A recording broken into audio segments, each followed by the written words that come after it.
There is a highway in Texas that doesn't appear on any map. Locals call it Highway 77, but the strange thing is, it only shows up after midnight, and whoever drives into it never remembers how they got out. I didn't believe it either, until I took that road myself. It started as a normal night drive. I was heading back from Dallas to a small town near Abilene. GPS was working fine, until Shunwal Sheratain Tiefen. Then, suddenly, the screen froze. No signal, no alternate route, just one message. Continue en route, but I never entered any route. That's when I noticed it. A road ahead that wasn't there before. A straight highway stretching into darkness. No streetlights, no cars, just fog sitting on the asphalt like it was waiting. And the weirdest part, my fuel was still full, even though I had been driving for hours.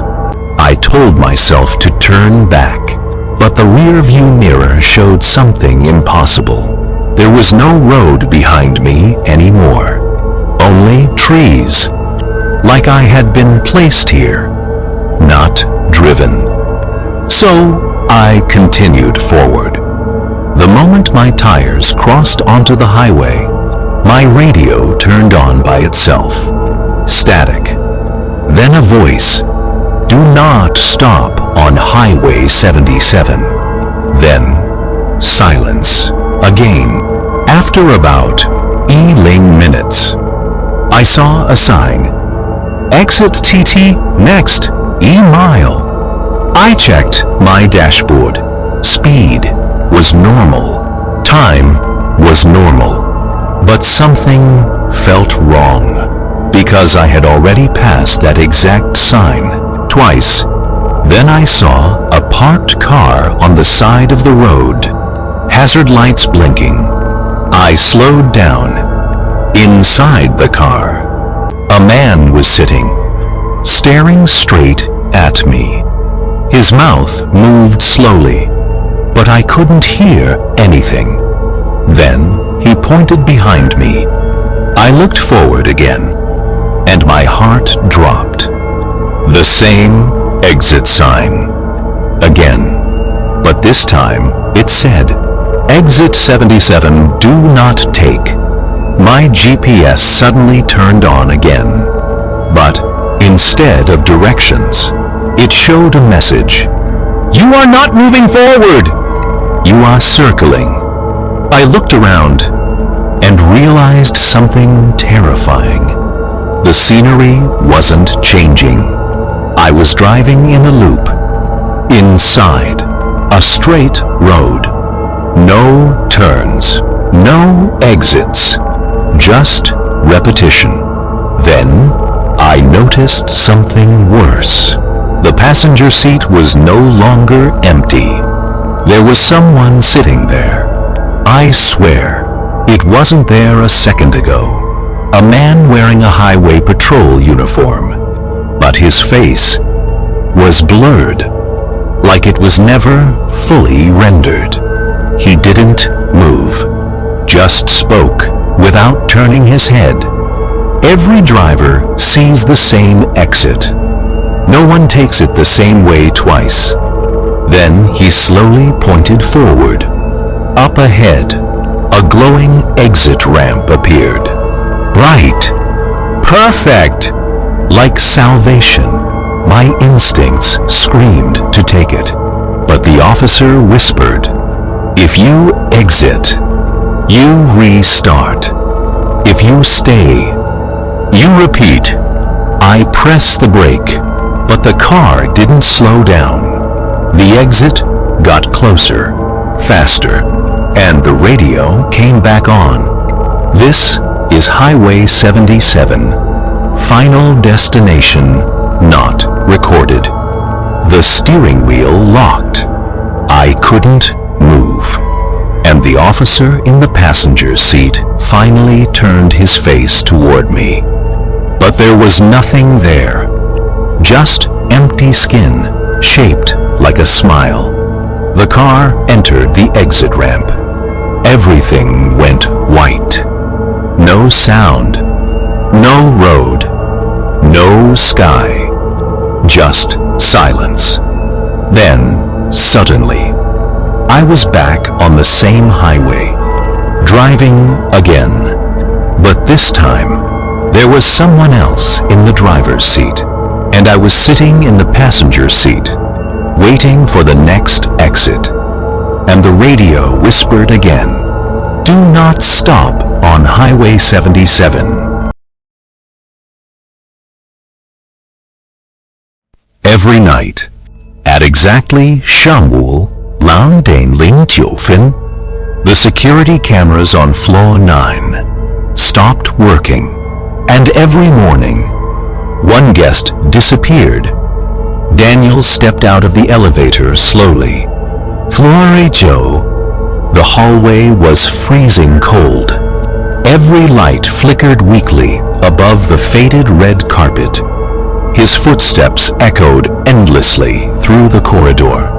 Then, he noticed something disturbing. All the room doors were slightly open, every single one, as if someone had looked outside and never closed them again.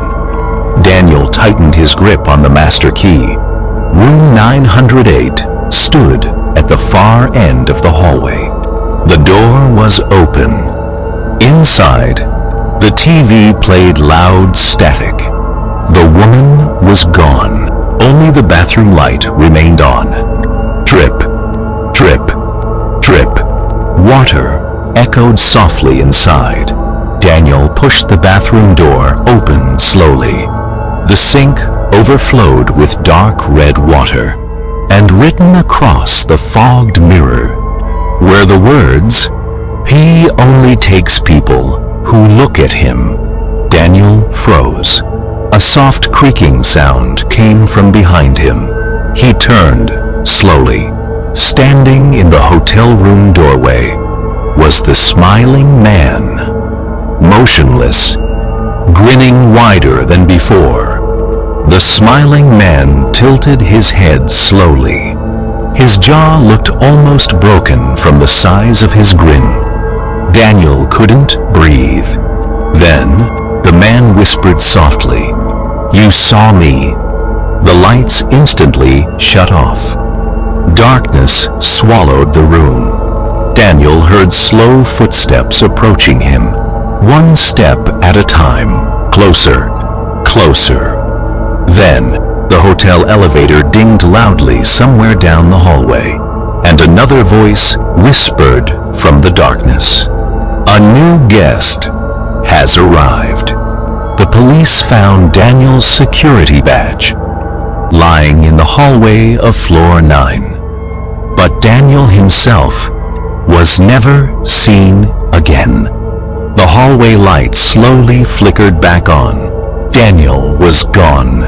Only silence remained inside room 908. The smiling man had disappeared too. But somewhere deep inside the hotel, an elevator began moving again. Down, down, down, toward the basement. 3 hours later, police arrived at the Blackwood Hotel.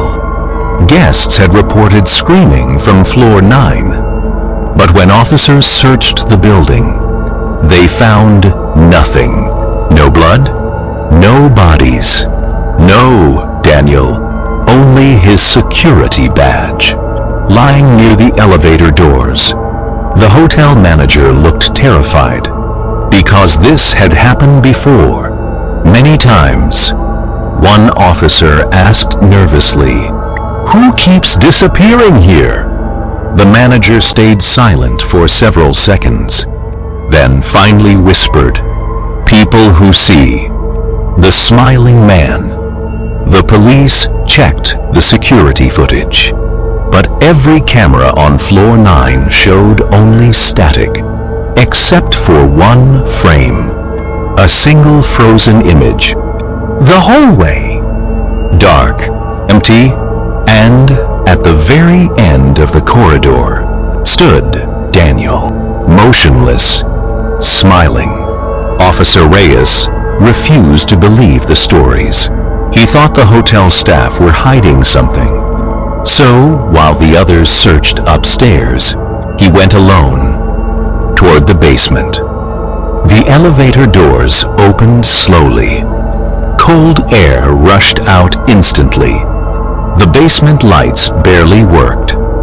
Long pipes covered the ceiling. Water dripped somewhere in the darkness. Drip, drip, drip. Reyes moved carefully through the shadows. Then his flashlight landed on something horrifying.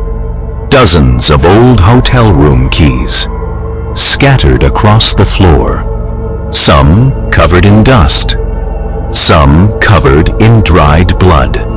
Then he noticed the wall. Names. Hundreds of names scratched into the concrete. Missing guests. Every victim who had vanished from the hotel. And beneath all the names, one sentence was carved deeply into the wall. H.E. Smiles. Before he takes you. Rhea stepped backwards slowly. Then, the basement lights shut off instantly. Complete darkness. His flashlight began flickering violently, and from somewhere behind him, a voice whispered softly, "You looked for me." Reyes turned around slowly. The smiling man stood at the end of the basement hallway, taller than before, his grin stretched impossibly wide. And this time, his black eyes were glowing faintly in the dark. Reyes tried to run toward the elevator, but the doors slammed shut. The smiling man never moved. He simply stood there, watching, smiling. Then, suddenly, every missing person's voice echoed through the basement at once, whispering, crying, begging for help. The walls themselves seemed alive. Reyes covered his ears and screamed. Then, his flashlight died completely. Darkness swallowed everything. For several seconds, nothing could be heard, until finally, the elevator dinged softly upstairs. The doors opened by themselves, empty except for one thing. A new security badge, with Officer Reyes' name on it. And somewhere, far below the hotel, a man could be heard laughing softly in the dark. To be continued. In Arling, Iju, a night security guard disappeared inside an abandoned hospital in Texas. Police searched the entire building for 2 days, but they never found his body. Only his flashlight, still turned on, pointing toward room Sembailingil. And when detectives checked the security footage, they heard the missing guard whisper one final sentence before the camera went black. Something here pretends to be human. The old St. Marcy Hospital, closed in 1997 after a massive electrical fire. Most of the building was destroyed, but the 3rd floor survived almost untouched, especially room Senlinglu. Workers refused to enter that room alone. Some claimed they heard breathing inside, even when the room was empty. Others reported seeing patients standing silently in dark hallways, watching them, but nobody stayed long enough to investigate. 22 years later, a private company bought the abandoned hospital for demolition before construction began. They hired a night security guard named Ethan Cole. Ethan was 28 years old. Former military, calm under pressure. He didn't believe in ghosts. His job was simple. Stay inside the building from midnight until sunrise and make sure nobody entered illegally. The company gave Ethan a flashlight, a radio, and access to the hospital's security cameras. On his first night, everything felt normal. Dusty hallways, broken wheelchairs, peeling paint. Just another abandoned building. Until Shongwol I Danshu Senfin. One security camera suddenly lost signal. Camera Sen F Lu. Third floor hallway. Near room, Sun Bai Lin Lil. Ethan sighed impatiently, grabbed his flashlight, and headed upstairs. The third floor felt colder than the rest of the hospital. The air smelled wet, almost rotten. As Ethan walked down the hallway, his flashlight flickered slightly. That's when he noticed something strange. One hospital room door was slowly moving, opening and closing, opening and closing, even though there was no wind. The room number read, Sen Bai Lin Lu. Ethan stepped closer, carefully.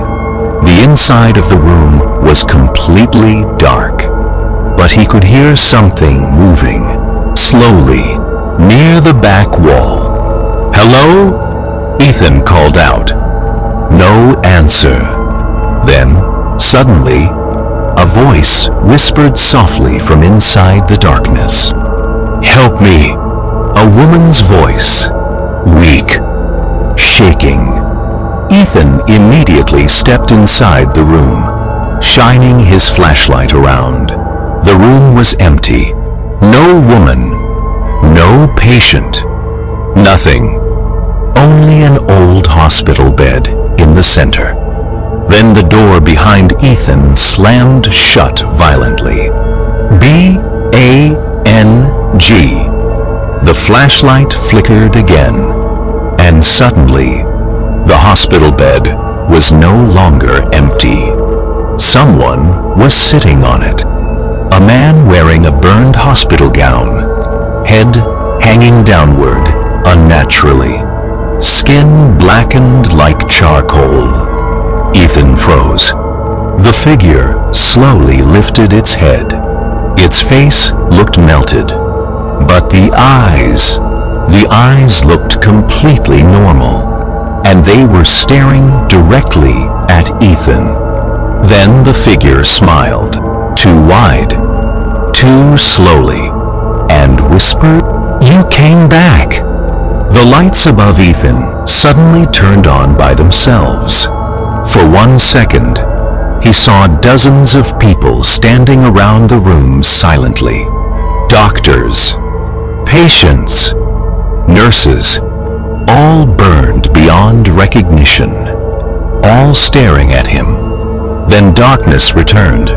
Ethan ran out of room 306 immediately. The third floor hallway looked different now. Longer, darker. The walls appeared burned black. Wheelchairs lined both sides of the corridor, and every wheelchair suddenly began moving slightly on its own. Kriak, kriak, kriak. Ethan backed away slowly, trying to stay calm. Then he heard footsteps behind him. Not walking, dragging, drag, drag, drag. Ethan turned around quickly. At the far end of the hallway, a nurse stood motionless beneath a flickering light, her face completely wrapped in burned bandages. One arm bent backward unnaturally, and beside her, several tall figures stood silently in hospital gowns. None of them moved, until Ethan blinked. Then, suddenly, They were closer, much closer. Ethan ran, his flashlight shaking violently. Every hospital room door around him started opening at the same time. Click, click, click. Dark figures stood inside each room, watching him pass. Then the hospital speakers suddenly activated overhead. Covered in static, a distorted voice echoed through the hallway. Patient Ethan Cole, room 306 is ready for you. The hallway lights exploded one by one behind him. Darkness chasing him down the corridor. Ethan finally reached the stairwell door, but when he pushed it open, there were no stairs behind it, only another hallway, and at the very end, room Sendling Lu, waiting at Shammo Sendain Sish Ethan. All security cameras inside St. Marcy Hospital stopped working for exactly 1 minute. When the footage returned, Ethan Cole was gone. Police searched the hospital for 2 days, but they never found his body. Only Ethan's flashlight, still turned on, lying outside room Sunbailing Lu. Detectives later recovered partial audio from Ethan's radio. At first, only heavy breathing, running footsteps, static. Then, Ethan whispered something quietly, terrified. There are people standing in every room. A loud metallic sound echoed afterward. Then, silence. But just before the recording ended, another voice whispered directly into the radio. A voice that did not belong to Ethan. Visiting hours are over. The case was never solved. Months later, the hospital demolition finally began. Most workers refused to stay after sunset. They claimed lights turned on inside the empty building during the night, and sometimes they saw figures standing in the third-floor windows. Watching them, one worker secretly recorded inside the hospital before demolition. The footage showed long, empty hallways, broken beds, collapsed ceilings. Then, suddenly, the camera stopped moving. At the far end of the hallway, someone was standing beside room 306, tall, motionless. The figure slowly lifted its head toward the camera, and the worker whispered nervously, "That looks like Ethan." Then, the hospital speakers activated by themselves. Covered in static, "Patient Ethan Cole, your room is ready." The cameraman started backing away quickly, breathing heavily. But before the footage ended, the camera briefly captured the inside of room 306. Dozens of burned figures stood silently inside the darkness, and in the center of the room, Ethan was sitting on the hospital bed, completely still, smiling slowly at the camera. The video cut to black seconds later, but police later discovered something disturbing.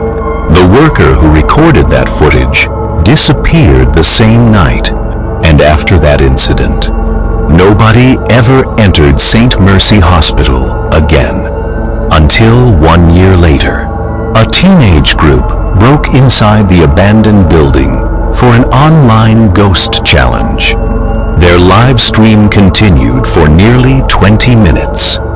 Everything looked normal at first, until they reached the third floor. The stream suddenly filled with static. Then, viewers watching live noticed something horrifying in the background. A man standing silently at the end of the hallway, holding a flashlight. Watching them, the comments exploded instantly. "Who is that? Turn around. RUN. Then, the stream disconnected completely. None of the teenagers were seen again. But according to archived live stream footage, right before the screen went black, one final sentence echoed through the hospital speakers. New patients have arrived. To be continued. A dead girl called her mother 3 days after the funeral, and what she said on the phone made police reopen the case immediately. Because before the call ended, Emily whispered something terrifying. "He's still inside the house!" Laura Carter lived alone in a quiet house outside Portland. After her husband died, her daughter, Emily, was the only family she had left. Emily visited every weekend, always arriving late at night, and every time before entering the house, she said the same strange thing: "Don't lock the back door. It scares me." Laura never understood why. One rainy Friday night, Laura got a phone call from the police. Emily's car crashed near Hollow Creek Road. She died instantly. At least, that's what police believed.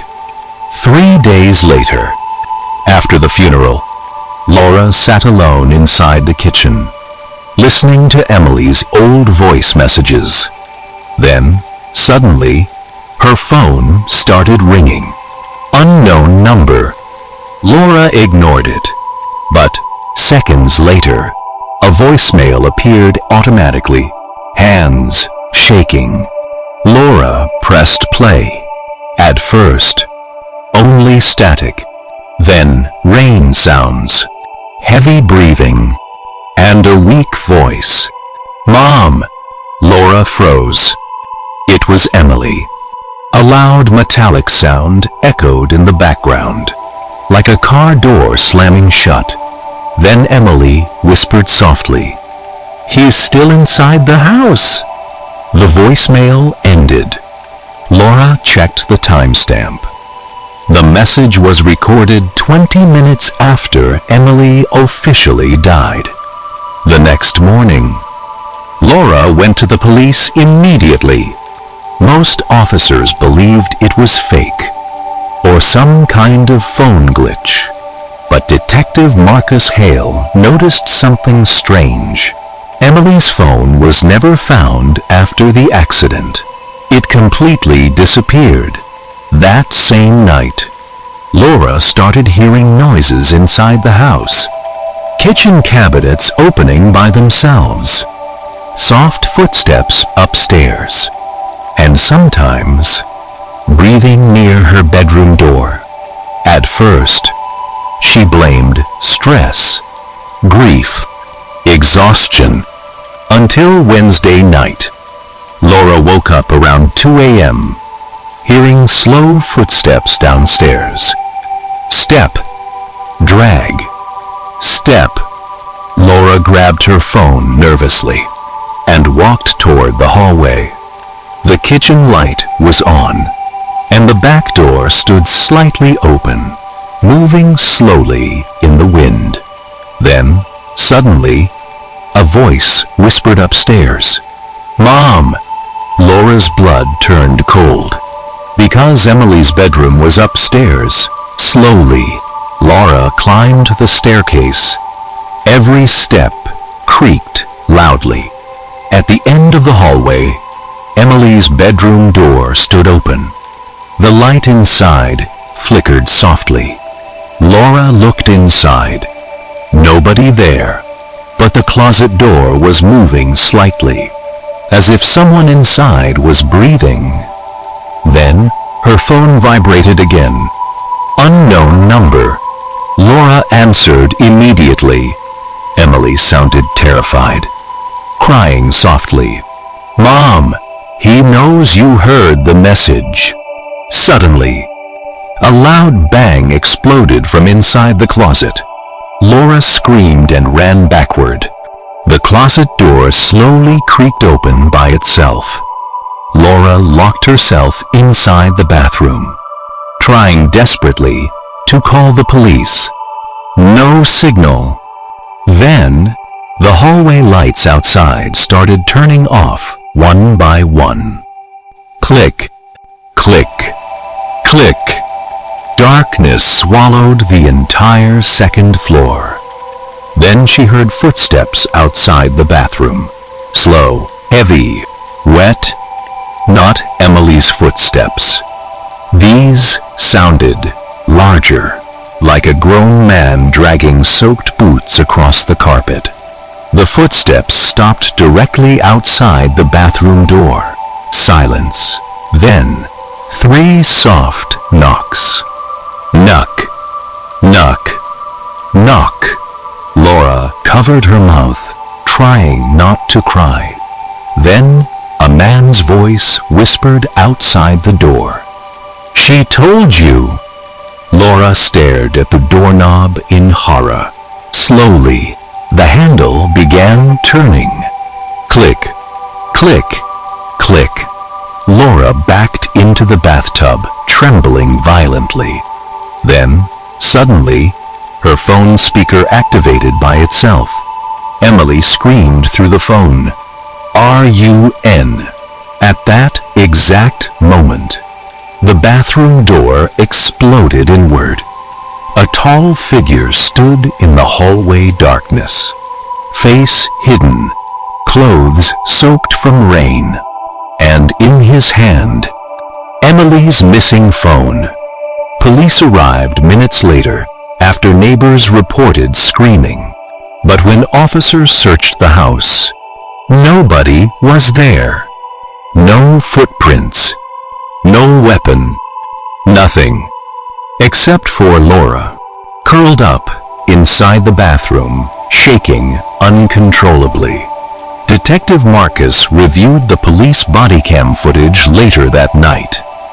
At exactly 20:15, the footage glitched for several seconds, and during the static, a tall figure briefly appeared upstairs, standing motionless in the hallway, holding a phone. Emily's phone.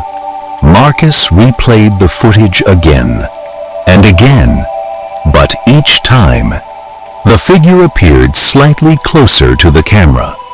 That same night, Laura packed her belongings and prepared to leave the house forever. Before leaving, she stopped outside Emily's bedroom one last time. The door was closed. Then, suddenly, a phone started vibrating softly inside the room. Bust. Bist. Laura froze. Then, Emily's weak voice whispered from the other side. "Mom, don't open the door." A second voice suddenly whispered behind the door. Deep, wet, breathing heavily. "She already saw me." The doorknob slowly started turning. Click, click, click.